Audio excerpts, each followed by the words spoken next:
The Battle of Malazgirt in 1071 was one of the most significant turning points in medieval history. The Eastern Roman Empire was facing nomadic conquerors as it had done so many times in the past, but this invasion was different. It caused a cascade of events that made the West and the East, the Christian and the Muslim worlds, clash violently, but in a way that truly connected Europe and Asia for the first time. The initial contact between the Byzantine Empire and Islam did not go in the former's favour. The emperors started losing territories to the Caliphate in the first part of the 7th century. The Umayyads and then the Abbasids were pushing their advantage, and even threatened the capital Constantinople on a few occasions. Fortunately for the successors of Rome, the balance of power changed drastically in the middle of the 9th century. The Abbasid Caliphate was struggling to keep centralized rule over its holdings. The Byzantines used this to strengthen their position and restored their control over the Balkans, Anatolia, and northern Syria. In 1045 they conquered the capital of the Armenian Bagratids in modern western Turkey, Ani. Controlling Ani was strategically crucial. On the other hand, losing the traditional buffer zone between the Muslim world and the empire created new problems, and they manifested themselves in the new warlike nomadic force, the Seljuk Turks. The Seljuks were a tribe from Central Asia that adopted Sunni Islam at the beginning of the 11th century. Through a series of wars, they became the masters of this region by the year 1040. Their conquests continued, and in the next 15 years they took control of modern-day Iraq and Iran. The Seljuk Sultanate came into contact with the Fatimid Caliphate and the Byzantine Empire. At the same time, Transcaucasia was vassalized, and that opened a new lane into the Byzantine Empire. In 1054, the Seljuks attacked the Byzantines for the first time by raiding Trebizond. The new ambitious sultan, Alp Arslan, used this weakness in 1064 to capture ever-important Ani.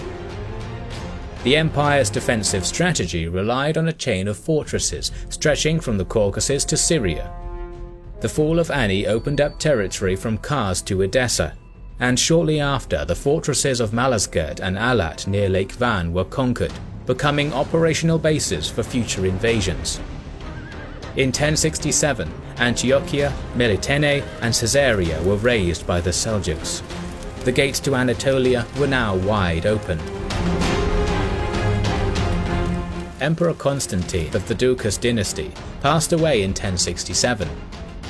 His widow Eudokia recognized the dire situation the empire faced and was eager to limit the power of the Doukas, so she married a member of a Cappadocian military family, General Romanos Diogenes.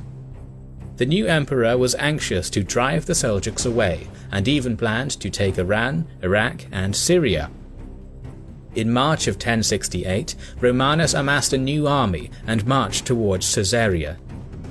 He received news that Neo-Caesarea had been razed by the Turks and was able to intercept part of their army near Tefrike, where he gained a complete victory.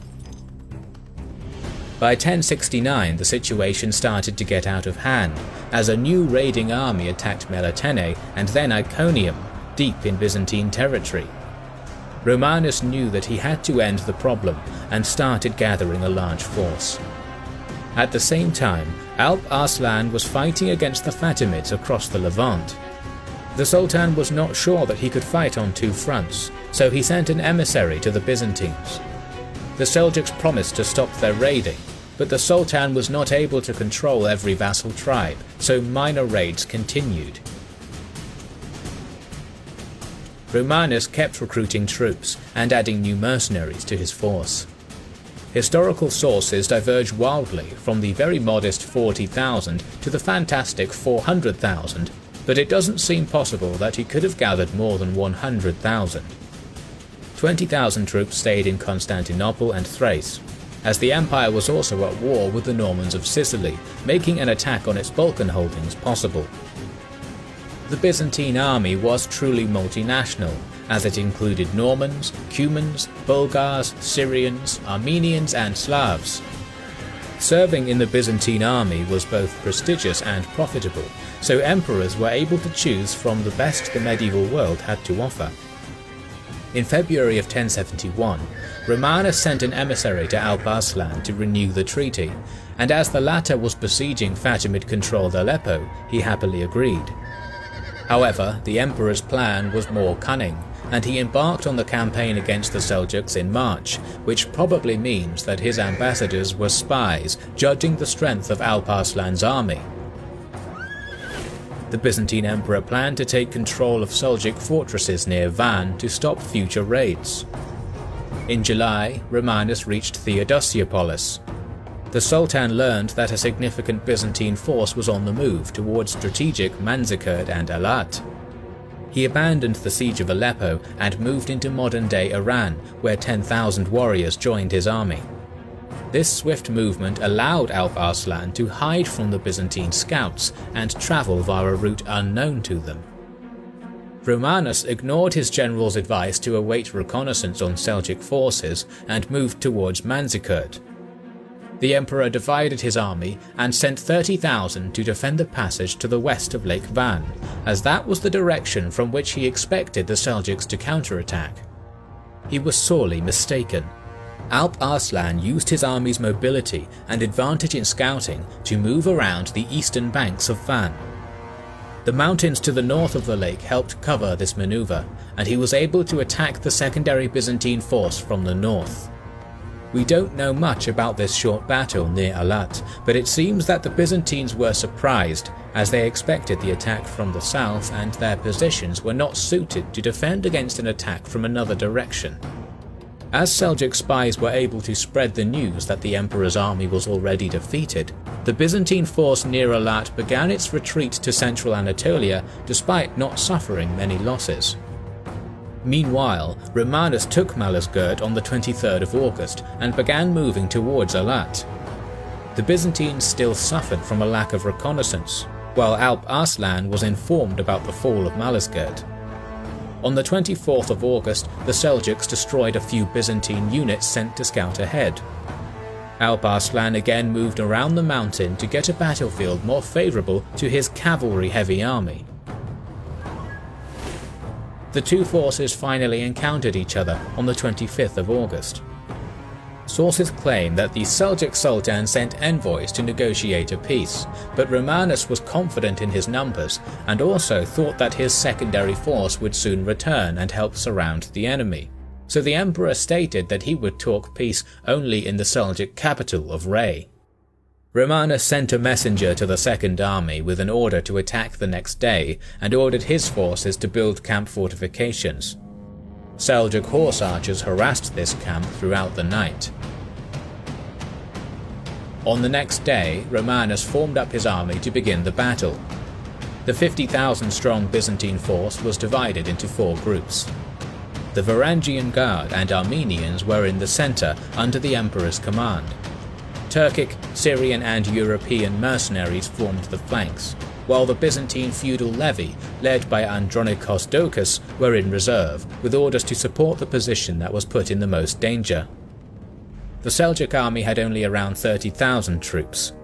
It created a crescent with its extreme flanks protruding forward, while its centre, commanded by Alp Arslan, stayed back. Romanos continually moved forward, trying to get into a pitched battle, but the Seljuks were avoiding him and used the usual nomadic tactic of hit and run. The Seljuk centre moved back, while the flanks were trying to encircle the Byzantine wings. By the end of the afternoon, Romanos captured Alp Arslan's camp, but as dusk was getting closer, he ordered a retreat to his fortified camp. The emperor's order created confusion, and in the dark, it seemed that his standard had fallen. The Seljuks used this distraction to attack the enemy's right flank with all of their forces. Andronikos Doukas was meant to help, but his family was feuding with the emperor, so reserve forces never arrived, and the Byzantine right flank was utterly destroyed. By advancing so much against the Seljuks, the Byzantine flanks and centre had lost their cohesion, so Romanos himself also failed to support against the attack. The Byzantine left was convinced that the emperor was dead, and so retreated towards Malazgirt. while all of Alp Arslan's forces attacked and surrounded the centre. Although the Emperor's Varangian Guard defended valiantly and killed many enemies, this group was also crushed by nightfall. An ordinary Seljuk soldier made the Emperor his hostage, and Alp Arslan's troops chased the remainder of the Byzantine army throughout the next day.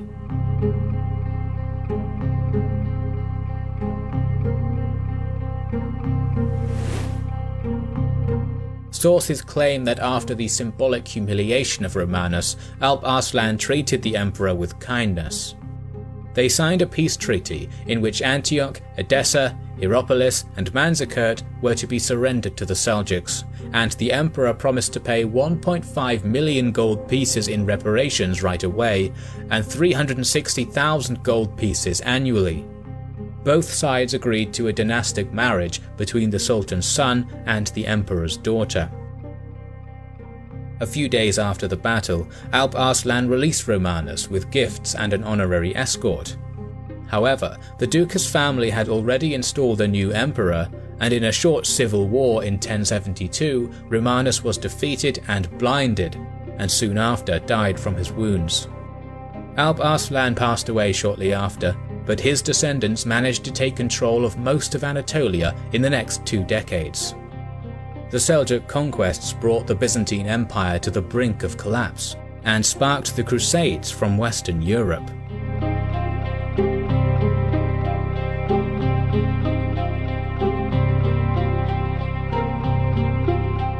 Thank you for watching our documentary on the Battle of Malazgirt. If this video gets popular, we may cover the events that happened before and after it. We would like to express our gratitude to our Patreon supporters who make the creation of these videos possible. Patreon is the best way to suggest a new video, learn about our schedule and so much more. This is the Kings and Generals channel, and we will catch you on the next one.